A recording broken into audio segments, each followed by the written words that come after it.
The widespread introduction of AI and automation are expected to cause massive job loss.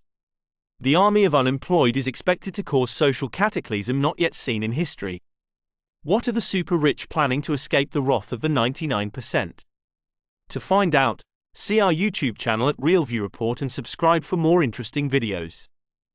In 2017, Douglas Rushkoff was invited to a conference at an exclusive resort in the California desert, only to realize it was actually a private meeting with 5 billionaires. 5 super wealthy guys, yes, all men, from the upper echelon of the hedge fund world. The topic of the meeting: how to survive the event. Their byword for a catastrophic event that could potentially destroy civilization. Events like an environmental collapse, social unrest, nuclear explosion, solar storm, uncontrollable virus, major computer sabotage, or a rebellion by artificially intelligent machines. More specifically, they wanted Rushkoff to evaluate their bunker strategies, such as 1.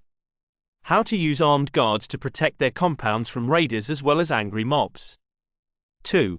How to pay the guards once his cryptocurrencies were worthless. 3.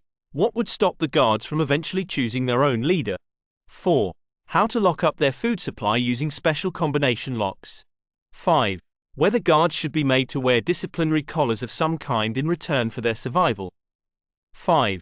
Whether robots can be used to serve as guards and workers, if that technology could be developed in time. Douglas Rushkoff, later in 2022, published a book on that topic, Survival of the Richest Escape Fantasies of the Tech Billionaire. Peter Thiel, co-founder of PayPal, got inspired by the 1997 book, The Sovereign Individual: How to Survive and Thrive During the Collapse of the Welfare State, written by William Rees-Mogg and James Dale Davidson. The book predicted a near future in which states would no longer be able to tax their entrepreneurs and would thus begin to disintegrate. It argued that democratic nation-states will ultimately become obsolete, and that a cognitive elite, with vast wealth and resources, no longer subject to government regulation, will become the primary shapers of governance. In 2014, Thiel co-authored a book with Blake Masters, 0 to 1, Notes on Startups, or How to Build the Future. In this he examined 4 scenarios for the future of humanity which are borrowed from philosopher Nick Bostrom. 1. Extinction. 2. Recurrent collapse. 3. Plateau. 4. Post-humanity. In 2011, Thiel got New Zealand citizenship. In 2016, Sam Altman of Y Combinator, which funds and mentors tech startups, told journalists that in the event of social breakdown, or a deadly pandemic, or a nuclear exchange, he and Thiel had agreed to head off by private jet for the South Island retreat and wait out the catastrophe. Thiel owned the property since 2011 but hadn't made the news public.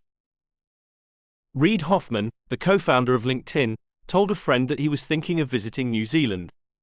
"Oh, are you going to get apocalypse insurance?" the friend asked. "I'm like, huh?" Hoffman told me. New Zealand, he discovered, is a favored refuge in the event of a cataclysm. Hoffman said, "Saying you're buying a house in New Zealand is kind of a wink, wink, say no more. Once you've done the Masonic handshake, we will look at Freemasons in another video. They'll be like, oh, you know, I have a broker who sells old ICBM silos, and they're nuclear hardened, and they kind of look like they would be interesting to live in. Is the country going to turn against the wealthy? Is it going to turn against technological innovation? Is it going to turn into civil disorder?"